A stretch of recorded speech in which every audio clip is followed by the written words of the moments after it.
Budget better every day with Suncorp Bank. The Suncorp Bank Everyday Options account could help you budget better with up to 9 sub-accounts. That's banking you can feel good about.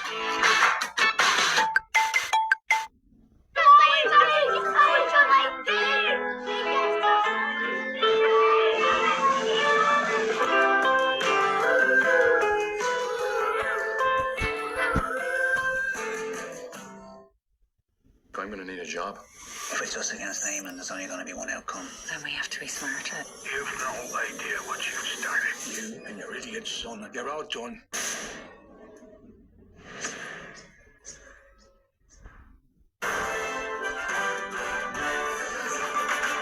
A discovery in the search for 2 Australians and an American missing in Mexico. Murder charges laid over the death that set off a diplomatic crisis between Canada and India. The UK Prime Minister gets an ominous message from local electorates ahead of a general election. And a heavily sanctioned Iran shows off products that are in need of a market. I'm Anton Enus. This is SBS World News.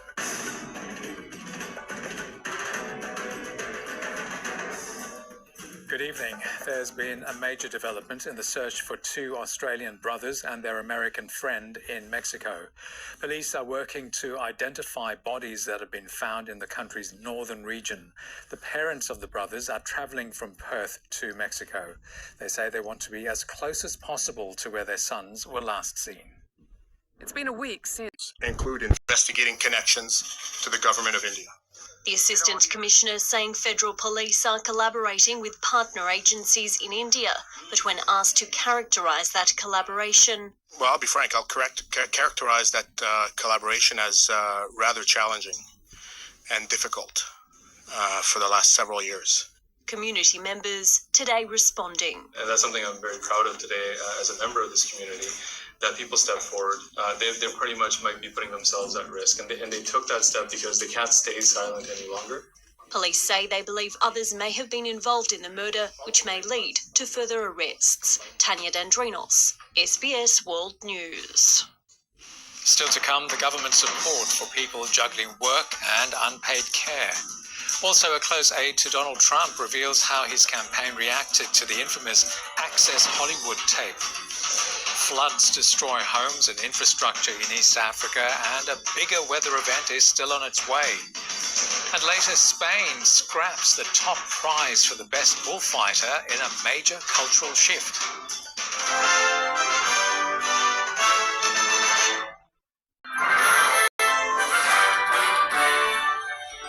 UK Prime Minister Rishi Sunak says the heavy local election losses are disappointing.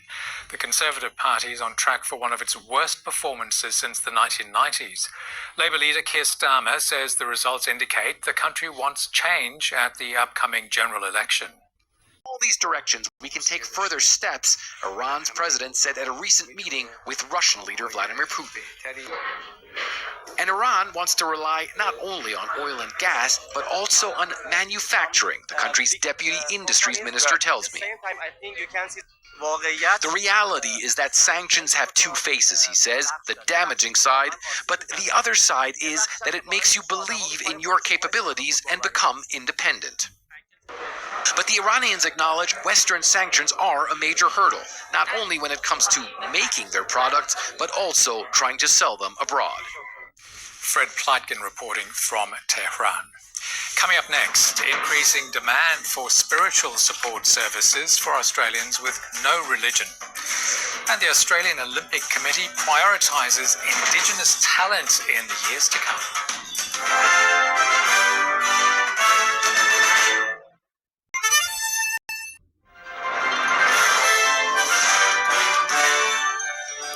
These days, fewer Australians are adhering to traditional faiths.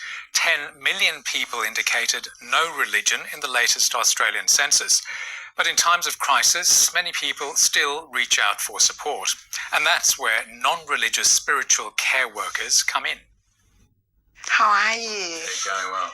Aunt is a spiritual carer doing her rounds. What brings some meaning for you? What gives you strength? Patient Michael Salter is recovering from major heart surgery after a medical emergency. Took pretty good care of myself, and all of a sudden I was just about gone. That's where a spiritual carer steps in, helping Michael and patients like him grapple with life's big questions. What's the more challenging for you at the moment? A sense of the unknown a bit, to understand what comes next. Non-religious spiritual care is a growing focus in Australian hospitals, with 10 million people, or almost 40% of respondents, ticking no religion in the latest census. Some people have nobody at all and have no friends at all and are very isolated. So the spiritual care role is very much one of coming in and listening to patients when they might be very fearful, very scared, very frightened.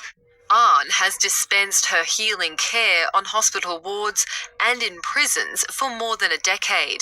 Her journey began as a child, growing up outside Saigon during the Vietnam War.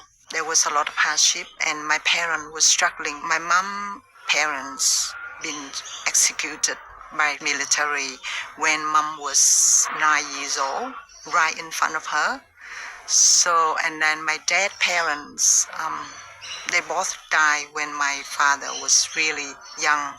Arriving in Australia aged 21 with limited English skills, Ann built a career in IT, but her father's death was a turning point. I was devastated. That was the whole world to me. And I got support from grief counselor. I shared with them my journey. And then I realized that was a lot of grief for me. Grief from, losing my father. Grief from, leaving the country, left behind everything and came here with a lot of uncertainty. Ann is now a trained counsellor and her skills are in demand. Hello, Andrew. I'm not a religious person, but it is nice to talk to someone who's caring. I learn a lot from you, a lot of wisdom. When successful spiritual care happens in a crisis moment, there's much greater positive outcomes for a patient. They're able to work through their distress. They're able to find a sense of peace. With 60% of hospital patients surveyed keen to receive spiritual care, this service is set to grow. Holding the patient's hands during this journey, the most difficult journey for them, is something really rewarding. Jennifer Shearer, SBS World News. Saturday Sport now with Breanna Holden, and Bree, the new A-League Women's Champions crowned today. Yes, a historic victory nonetheless, Anton. Sydney FC has taken out a record-setting 5th A-League Women's Championship, and they did it the hard way, claiming the title on the home ground of the minor premiers, Melbourne City, with backs against the wall performance in the second half. Both sides went into the final knowing something had to give. Sydney had 4 previous titles, as did Melbourne City. Worryingly for Sydney, 3 of City's titles came after they'd beaten them in previous finals. With just a minute gone, Sydney defender Jordan Thompson was only denied by a fine save by veteran keeper Melissa Barbieri. The American defender Thompson, and that would have been Sydney's goalkeeper Jada Wyman was in the thick of the action soon afterwards, keeping out Hannah Wilkinson's effort. Scoreless at the break, City almost went ahead when Emina Ekic's effort went just wide of the target. City looked likely to score as the match wore on, but it was the Sydney subs bench that proved decisive. 16-year-old Indiana Dos Santos threaded a perfect through ball for American forward Shay Connors 2 minutes after she'd come on. Try as City did to give the crowd of more than 7,500 hope of a comeback, Sydney's defence held on. And for the first time in 4 attempts, the defending champion had beaten City in a final. FC, top of the mountain! A 5th championship for the Sky Blues! They played the perfect ball, and I saw Barbieri coming out fast. I had to just place it, but it was so special. It's been such a hard year.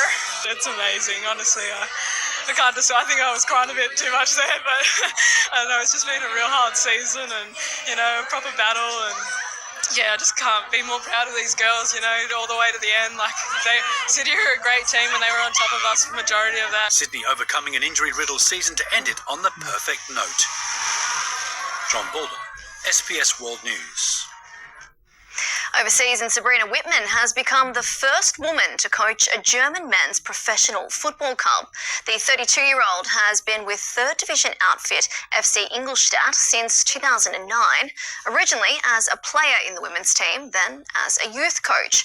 Her first match in charge will be a home game against Waldorf Mannheim tomorrow. Also klar, es ist ein unfassbar schöner Moment, ich glaube für alle. Aber für mich ging es in erster Linie darum, dass die Aufgabe, die ich bekommen habe, für mich viel besonderer ist, als tatsächlich jetzt die erste Frau im Profifußball zu sein. Wittmann has been appointed until the end of the season. The club will then make a decision based on how she navigates the final 3 games. Arsenal manager Mikel Arteta believes his side is better equipped to win the English Premier League title this season than last. The Gunners can stretch their lead over Manchester City to 4 points with a win against Bournemouth tonight. Last year, Arsenal let a healthy lead slip as City chased them down, but Arteta says this year feels different. I think the team is more mature. Obviously, the health and condition of the squad is in a much better place right now. And all these factors, I think, contribute to be in a better position. Meanwhile, in this morning's action, Luton Town fought back from 1-0 down against Everton. Luton remains in the bottom 3 level on points with 17th placed Nottingham Forest, but have played 1 more game. Australian Olympic athletes have received a major financial boost ahead of the Paris Games in July. At today's AGM, the Australian Olympic Committee announced 3 incentives to increase funding for athletes, with specific targets for our First Nations competitors. With 83 days till the Paris Olympics, the Australian Olympic Committee committing to more investment in our First Nations stars. We're really delighted to announce today that a grant we made to every Indigenous athlete in the team for Paris who meets the criteria set down by our own Indigenous Advisory Committee. That's a $5,000 grant. Just 60 Indigenous athletes have represented Australia at Olympic level, a number the new Australian Olympic Indigenous Athlete Fund, a donation-based pool of money, hopes to increase. Towards 2032, we hope to make a real difference and have a really big number of Indigenous athletes competing for this country, their country, in Brisbane in 2032. But it's not just First Nations competitors who'll be buoyed by today's announcements. The AOC using its weight to encourage donations to all athletes via the Australian Sport Foundation's new Aspiring Australian Olympic Athlete Fund. What I'm really excited about as well is with our initiative today, other athletes who don't necessarily win medals will also be able to receive donations directly through the Australian Sports Foundation and then to us and back to them. It's all part of an increasing international movement to help fund Olympic athletes, which now includes prize money for track and field medalists directly from the pockets of world athletics, a movement the International Olympic Committee isn't sure is necessary. This is not a discussion really about prize money.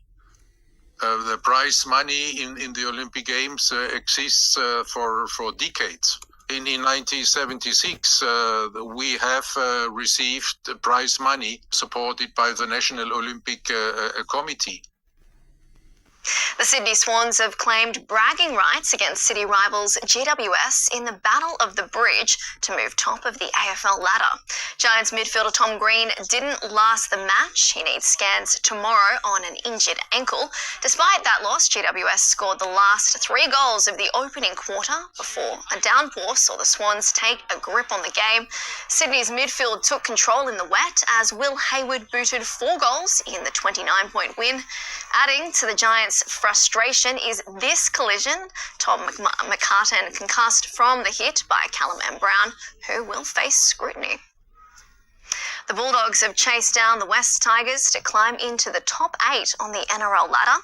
They trailed by 8 points at halftime, but clicked into gear in the second period. Josh Curran and Bronson Sherry scored as the Dogs hit the front. With tempers flaring, the Tigers had 2 players sin-binned late in the game. In Super Rugby, Queensland has ended a 25-year win drought in Christchurch. The visitors overcoming a late Crusaders fight back this afternoon to see Tim Ryan score the winning try. The 33-28-point victory, the Reds' first in the city for over 2 decades. And that is the day in sport. Can you imagine being an away fan at that one, Anton? Oh, wow. That was a long time coming. Thanks, Bree. Coming up, the weather and the weird and quirky treasures left behind at Australia's busiest airports.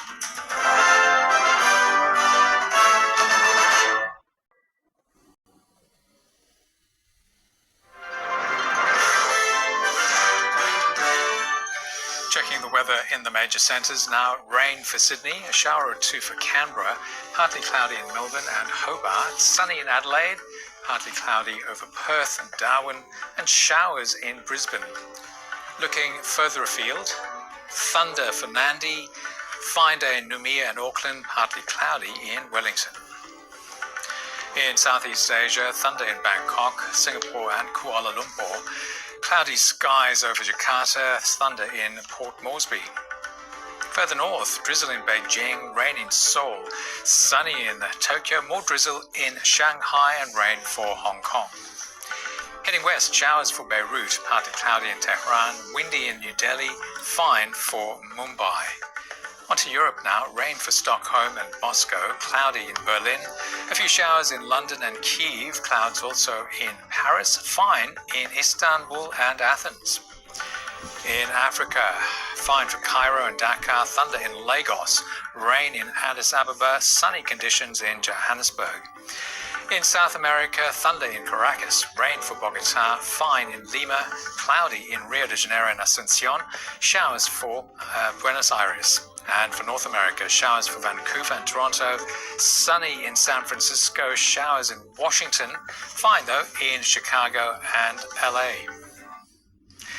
More than 2,500 items that didn't quite make their destination have gone up for grabs in Sydney Airport's lost property auction. There are things you'd expect, like watches, bags and sunglasses, and those you don't, including a Darth Vader mask, a wedding dress, and a signed photograph of football star Lionel Messi. All money raised from the auction will go to scholarships to high school girls experiencing disadvantage. And that's the world this Saturday. If you've missed any of tonight's bulletin, you can catch up at SBS On Demand. I'll have news updates for you throughout the evening on SBS, but for now, from the World News team, good night.